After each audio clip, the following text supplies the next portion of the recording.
back to another episode of The Amanda Hill Show. What's up, my people? Hello. I am absolutely vibing today, and I'm just in so much overflow. I'm so excited to share these tips for you. I'm going to be sharing 5 tech boundaries that I'm loving right now.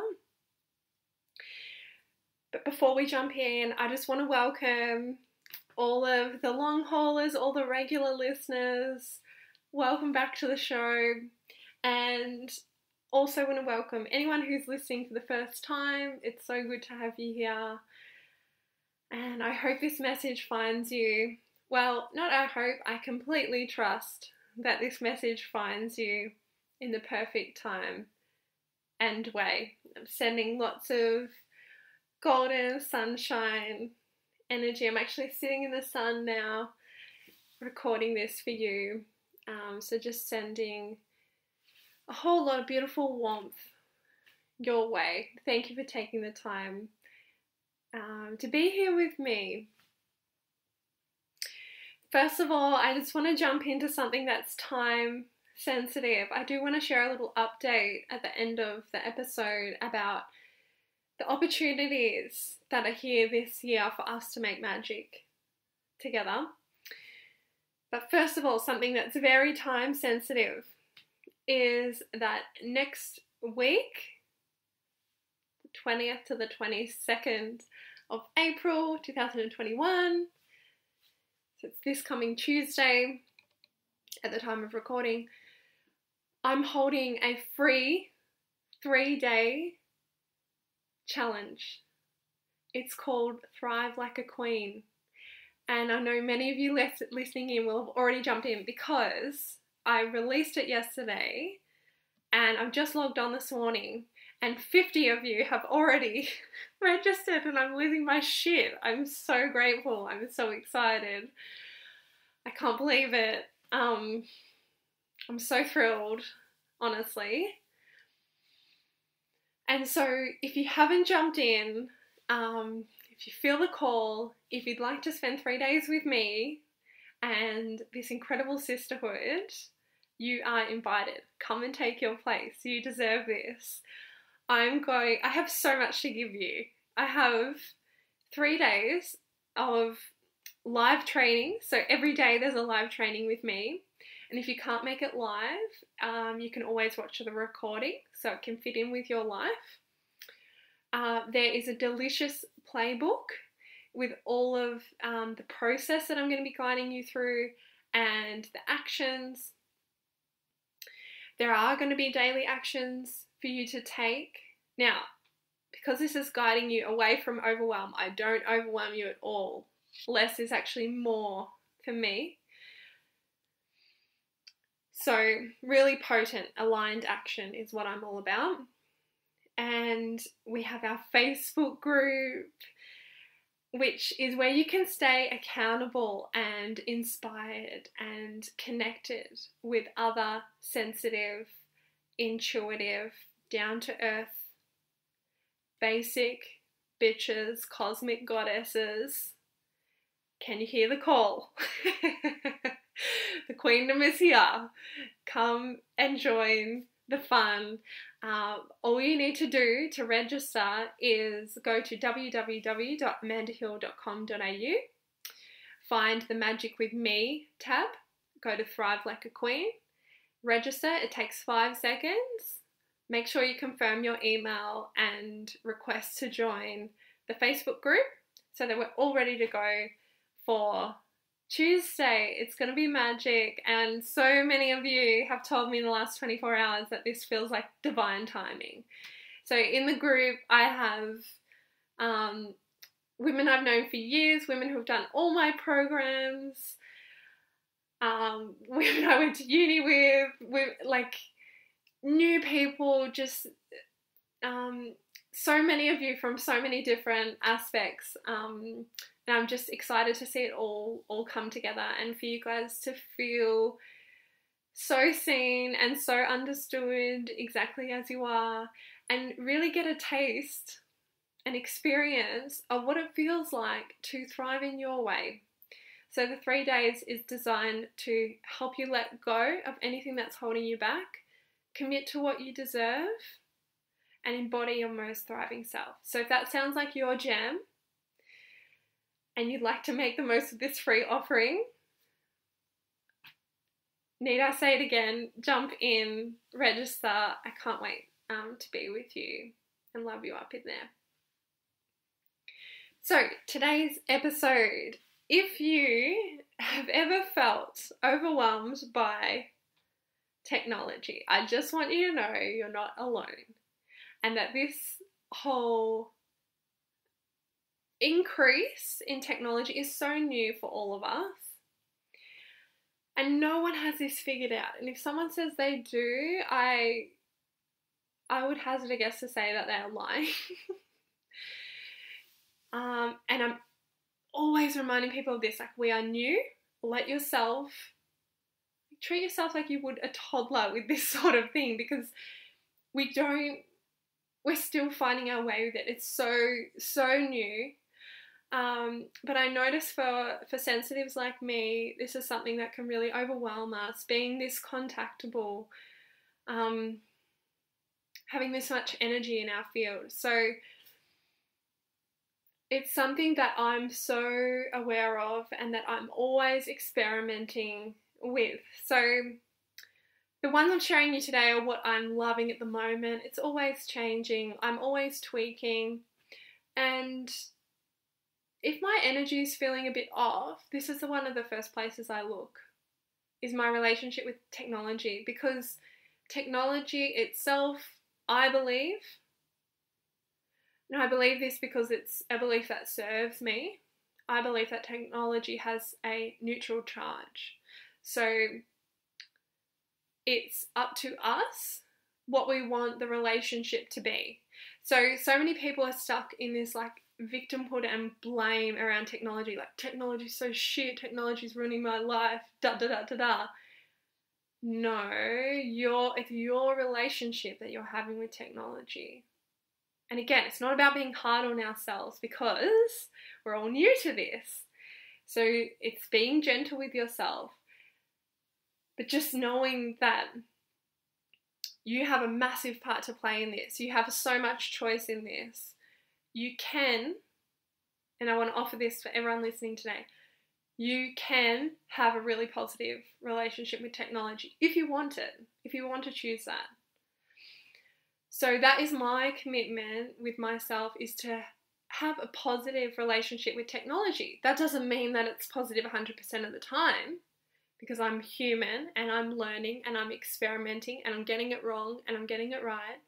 But my overall commitment is to a positive relationship. So it's my responsibility to, when I'm feeling a bit funky or frazzled or fried, you know, when you've been on tech too much and you're just like fried, it's my responsibility to check in with myself and go, okay, what can I do to change this? Is there a new boundary I need?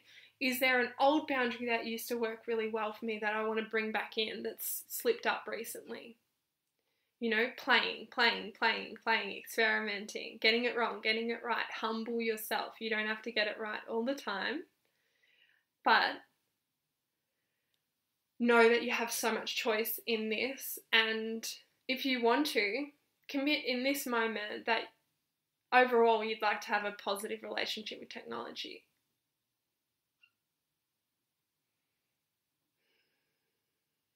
So I choose to have a positive relationship with technology. Now, when that's your overall intention, you can align your actions to that. So I'm always so cautious when I'm sharing, you know, this is what works for me. I always want to add these disclaimers, like, this is what works for me in this moment. Feel welcome to invite this into your consciousness, into your day, but you know, what I teach and what I preach and what I embody is thriving in your way. So you've got to see what actually works for you in this season. Okay, let's jump into the 5. So, number 1, this is one of my golden oldies, but it's a game changer. Phone out of the bedroom. So, I think this has been in my life for about 3 years, and when my partner and I moved in together, I was like, taskmaster, this was a non-negotiable for me, because for a while there were a couple of chargers and phones in the room, and I was just like, I just can't function like this, because I need a sanctuary and a space that has no tech, and for me that's my bedroom. So yeah, a few years ago got this in place. Well, I'd been doing it before that, but I mean, you know, in partnership, once we moved in, I was like, this is so important to me, and I asked if my partner could do this, and he's jumped on board, which has been great. So we actually sit our chargers in the laundry, and so at night time the phones go on charge, and our bedroom is our sanctuary, and my phone goes on airplane mode at night, or it gets turned off. And I just think, as a starting point, look, you do you, but this is one that has worked so well for me, and that's what I'm sharing today, what I'm loving. Okay, number 2. This is something I've been playing with here's the thing. When I go for a walk in nature, I pretty much always leave my phone in my car. I know, like, that's potentially bad for getting your phone stolen or something. So I've been doing this for many years. And then there was one point where I realised, fuck, there's like no nature pictures on my Instagram. Because I was like, I never take my phone in nature. So I started taking it, you know, I just take my phone now if I want to take a little story or a post. I want to share something in nature with you. But other than that, like, most days, 80-90% of the time, I just love being in nature without my phone. And I thought this would need to change once I had a baby. I was like, once I have a baby, I'll need to take my phone. And then I realised, actually, and this is just what feels okay for me, is that I actually don't need it, because when I'm in nature, you know, there's generally other people around or close by. So I'm like, if there's an emergency, you know, I can get some help. I can get in touch with someone. But it's just it's so nourishing to me to just have no technology on me and have that time just completely with nature. And I think I'm going to get more into offline time, but I think for me what it allows is, like,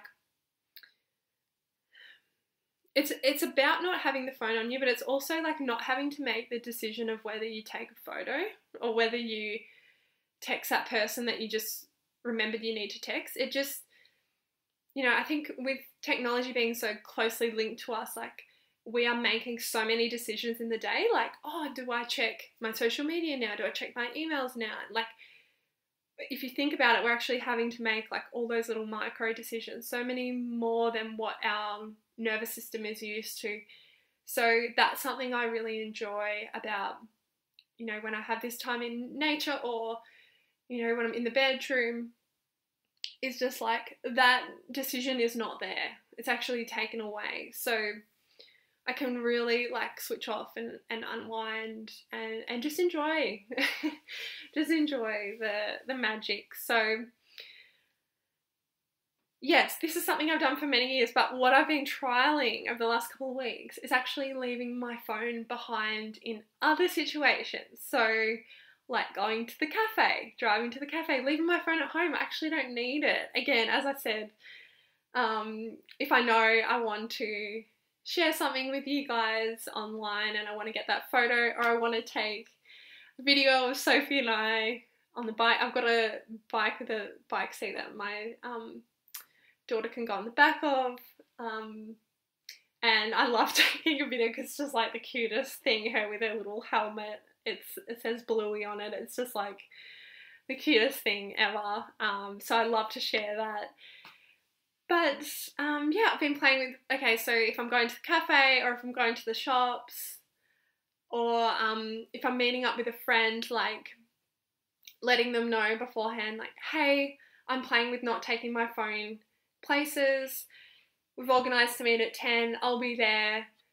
You know, if you're 5-10 minutes late, it's fine, I'll be there.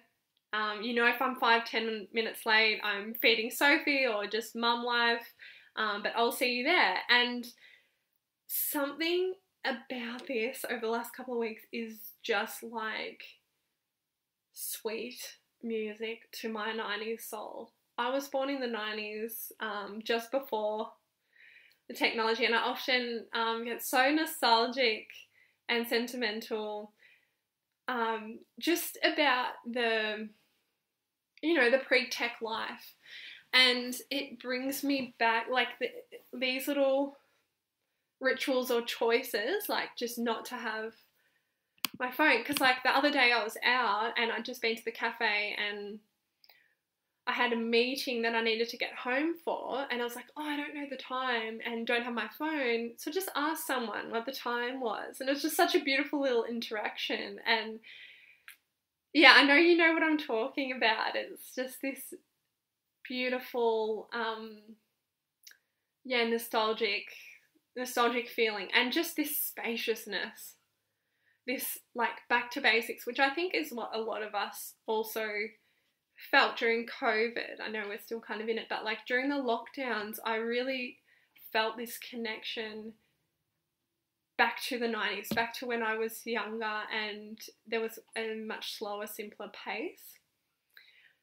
So it's not about getting down and out that doesn't exist now. For me, it's about injecting that into my life and knowing that I can experience that through the choices I make, and that's really exciting. Okay, number 3. This has been inspired by having my daughter riding in the back of my car, and that is the phone going in the boot of the car. You guys would have all heard this before, but I've never taken it on board, and to be honest, it's something that I'm still learning. I'm probably doing it about 50% of the time at the moment. And the reason I started was because we just actually turned Sophie forward facing, so she can see me, you know. And I'm sitting there at the traffic lights recently, sending a quick text or changing the song, and I look back and I'm like, she's looking at me. And it just changed the game. Because I was like, you know, not only is it dangerous, we all know this, but again, what I was speaking about, like the micro decision of stopping at the traffic lights and going, oh, should I change the song? Oh, should I reply to this Foxer? Oh, should I put a podcast on while I'm sitting here? Like, if you think about a 10-minute car ride, there is potential for like 20 micro decisions within that. If you're stopped at traffic lights 5 times, there's 5 micro decisions. Do I check my phone? And so what I'm noticing, phone in the boot, is, again, those little decisions are actually taken out of the equation, and it means that the traffic lights become a time to have a drink of water, which I'm actually going to do right now.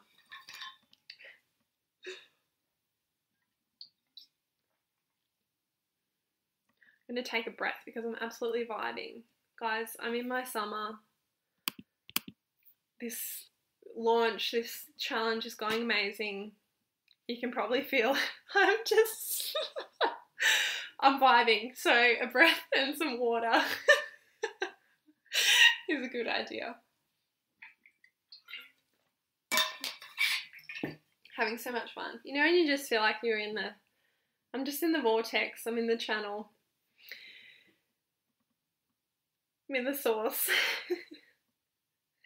So yes, phone in the boot, allowing, the traffic lights to become, instead of a micro decision, allowing them to be, time for some deep breaths. time to check in with myself, time to reflect on the day so far. You know, that's what I also think this time away from our phone gives us too, is this space to be bored, which, if you're a long time listener, you've probably heard me speak about this before. If you've done the restorative yoga series, I actually have a restorative yoga class about the magic of boredom, because again, pre-phones, thinking about sitting in a waiting room, not having a phone to play with, or, you know, anywhere else, driving the car and sitting at the traffic lights going, I'm bored. And that boredom is actually it's so powerful. First of all, it's so relaxing to our nervous system to have nothing to do, or to, you know, even a microsecond of like, oh, I'm bored in this moment. But secondly, like when we stay in that space of boredom, because it is quite restful for our nervous system, what often happens is creativity on the other side of that. Or, you know, even just space to reminisce, to reflect, to process, to put pieces together. You know, that's what these pockets of time, these choices give us. Okay, number 4 is unfollow. Unfollow. Oh my gosh, my friend told me recently, she was like, Mandy, I think you're like the queen of unfollowing. Oh, I'm really good at this on Instagram. Actually, my Facebook, I've never gone into like filter or cull, but I don't really spend that much time on Facebook apart from the Facebook groups I run. But Instagram is where I spend time. So it's really important to me that this is quite curated, that this is me following people that I want to have in my space and my sphere. And yeah, I just want to offer a permission slip for you listening. You know, if your energy's changed, that's often when I will go through and just do a bit of an inventory, because our energy shifts, and we might be following all these particular pages and then go, oh, my energy's changed, and that actually is not resonating. That actually is not supportive or uplifting for me anymore. And just releasing the obligation. You're actually not obligated to follow anyone. Wow, there you go. You know, you're not obligated to follow anyone. You're not obligated to follow anyone.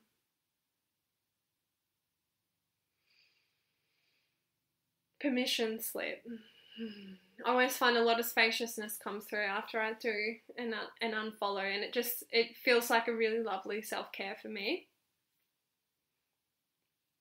Okay, number 5 is off. I kind of alluded to this last through our earlier ones, but offline time. This is something that I love and adore and need. I often choose to do this when we go away camping. I just had Easter, 4 days completely offline, and I'm so grateful, to be honest, that other people are there that have phones or cameras, because it's so good for me to get, you know, those photos, because that's the only thing about turning my phone off or leaving it at home is like being able to get the photos and the memories. But generally there's always plenty of people doing that can send you it afterwards if this is something you want to choose to do. And again, this is one that I've done for so long, so many years. And I always had in the back of my mind, I need to enjoy this now, because when I have kids, I'll always need to have my phone on me. And then it's actually not the case, because I was like, oh, I'm going away with my partner Matt and Sophie. Like, they're all there. I actually don't, for me, this is only my personal experience, I actually don't need my phone on me. Like, my partner has his phone, so if there's anything outside of, you know, where we're camping that I need to know about, they'll get through to him. And most of my family and friends know by now that if I've gone MIA, that they can get in touch with my partner. So again, this is really exciting because I'm like, oh, I can actually still keep this ritual of having offline time when all my peeps are with me, and I can just enjoy that space. So yeah, the offline time for me, it looks like a weekend away with the phone off, or again, phone out of the bedroom, leaving the phone behind. Even the phone in the boot is pretty much offline time as well. So that's how I inject that into all different places. And it's so interesting because I'll just share with you, so that's the 5. A little behind the scenes, like this week that I've been launching Thrive Like a Queen, our internet went down. And it was so hilarious because part of my intention with this launch has been for it to feel so spacious and so self-nourishing for me, you know, for me to feel amazing the whole time, because I recognize it is more output, it's more work, you know, it's more showing up. So whenever I need to do that, I actually need more offline time. And so I was, you know, having a conversation with myself about this just last week, and it's like, be careful what you put out there, because one of the things I said was I'd really like to have even more offline time so that I can be as powerful and potent when I am online. And then Monday, our internet goes down for the first time in 2 years that we've been at our house. And it was so interesting because I had to, like, here was an obstacle for me. It often, you know, I've seen this time and time again in a launch. You know, it's like it's a challenge in itself to overcome, and I see it as the universe going, do you really want this? Or are you going to give up when it gets a little bit tricky or a little bit hard? And I was so committed, and I just like have made it work this whole week. It's actually still down. I'm at my mum's right now recording this. I've been at my mum's nearly every day. I've been driving because we actually don't have a hotspot either. We don't have a strong enough hotspot at our house. So I've been driving, and Sophie asleep in the back of the car, and me, obviously I've pulled the car over at this stage.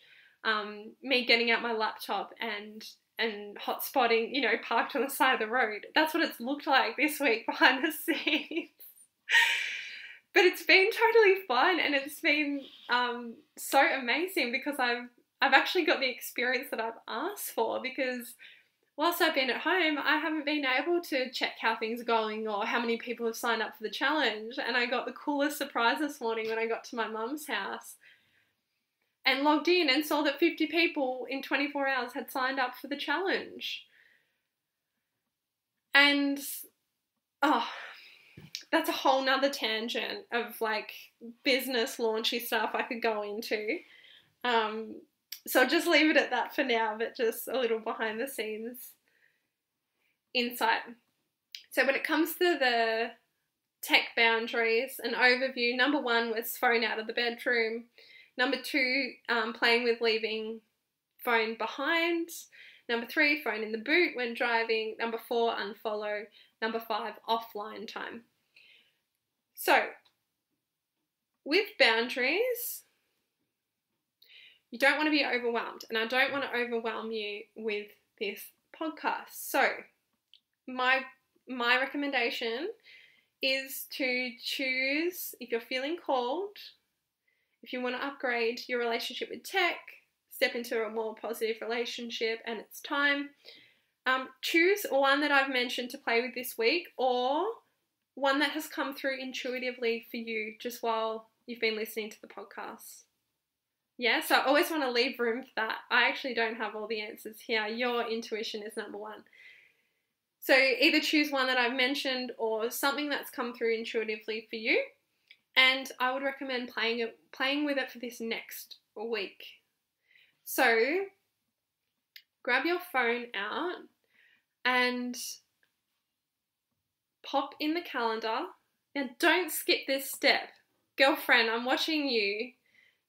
I'm not actually watching you, but don't skip this step. This is the action, yeah? So unless you're driving, you can do it later. But otherwise, grab your phone out, get your calendar, go to a week from now, type in a calendar event or a reminder, and write, check in with my phone boundary. So what I want you to do is trial this boundary, this tech boundary you want to play with, for the next week. And then this time next week, check in with yourself and reflect on whether this has been positive for you. So this is what I teach in Boundaries Are Beautiful. With boundaries, something that holds people back from even experimenting or setting one is this feeling of like, I'm going to have to have this boundary forever. So I recommend, and that actually puts us in this paralysis. It's like, fuck, I'm going to have to do this forever. No, how about just trial it for a week? And trial it. That word is really important. Trial. This is an experiment with yourself, because this is not prescriptive. You have to reflect after the week if this has been positive for you. If it hasn't been, let it go. Try something else for the next week. If it has been and you decide you want to keep it, go for another week. So this is how I recommend, and one at a time, so it's not overwhelmed, and so it actually has a chance to become a new normal for you. And this is not about getting it right 100% of the time. Again, you're trialing, you're experimenting. We are all new at this. No one gets it right 100% of the time. So go gently with yourself. Celebrate any little win, even if it's one time doing it in the next week. And yeah, I'm sure that's going to be so supportive and helpful for you. So, as you probably already know, guiding sensitives, just like you, from overwhelmed to thriving in their way is totally my jam. So this is another reminder for you to jump in the Thrive Like a Queen challenge. If you've resonated with this episode, you're definitely going to get so much out of the 3-day challenge next week. I have so much value for you, all for free, and this literally never happens. So jump on it. Go to my website, Magic With Me, Thrive Like a Queen, or just simply type in www.amandahill.com.au/thrivelikeaqueen. Or if you're on Insta, just click the link in my bio. It literally takes 5 seconds. Follow the process. Request to join the Facebook group. You're in. And before I go, I just want to share with you, as my beautiful podcast listeners, I want you to know what the plan is, what the vibe is for the rest of 2021. So, in terms of magic, in terms of live magic, I obviously have my self-paced courses available for you at any time on my website, but live experiences with me, this is what's happening this year. So Thrive is coming back this May and June. So if you're at all interested in that, you need to get in Thrive Like a Queen, because I'm going to be sharing more about that there, and it will give you a taste for what it would be like to work together. So Thrive is my 2-month signature group mentoring immersion. It's for women who want to ditch overwhelm and thrive in their way. It's 2 months. It's a live workshop every week with me. We spend an hour together every week. There's the Facebook group with your sisterhood. There's a tangible Thrive handbook that I send out to you in a little love pack before the program starts. And this is such a beautiful part of the experience, because it was so important to me to offer a part of the program that was offline, that was something, you know, our senses love to touch and feel. And, you know, this book is something that you can have on your bedside table, that you can do your journaling and reflections, you know, at night when you go to bed, or in the morning, or for mamas, you know, in between feeds or sitting in the car. If you're going away, if you're having offline time, you know, to be able to sit in the park and not have your phone with you and just be experiencing Thrive through this beautiful handbook, and something to have with you after the program that's, again, not on the screen, is really important to me. So that's also included. It's an incredible program. I'm only launching it once this year, so this May and June, if you're wanting to work with me, this is where it's at. There are 2 continuation programs from Thrive that I'm going to be holding later this year that are only available to Thrive graduates. So that's if you did Thrive Round 1 or this Thrive Round 2, you have accessibility to Thrive Biz and Thrive Mamas. Oh my god, so you guys have heard me talking about Magic Mamas. It's still landing. But this Thrive Mamas is like the first pilot, the first experience. It's like the OG Magic Mamas, and it's going to be coming later this year. So once Thrive finishes, you'll have the opportunity, if you've done Thrive, to continue on to come with me and do Thrive Biz, which is teaching you how to thrive in business in your way. It's all of my tips and tricks for running a healthy, thriving business.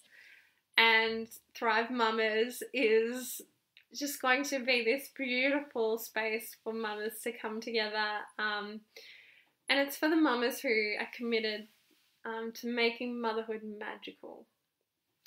So Thrive is May and June 2021. Thrive Biz and Thrive Mamas is coming later, probably spring this year.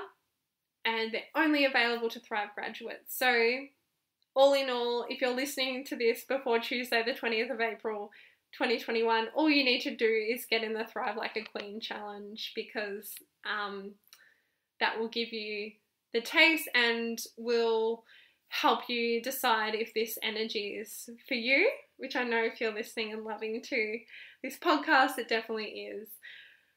So that's what's happening. So really, if you want to work with me this year, get in Thrive, babes. That's basically it. And the other thing I'll let you know, as my podcast listeners, is that next time I run Thrive, so that's going to be next year, the investment is going to go up to $2,000. So this round is $1,297 as the public price, but actually if you're part of Thrive Like a Queen, you get access to it at $997, which is $300 off.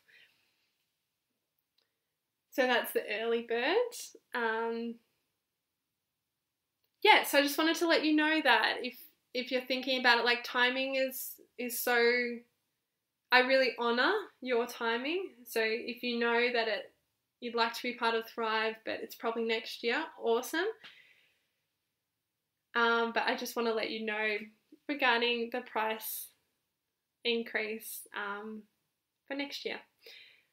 Okay, that's all from me. I hope you enjoy playing with a new tech boundary over this next week. I know that you will. And of course, get yourself in Thrive Like a Queen. All right, see you then.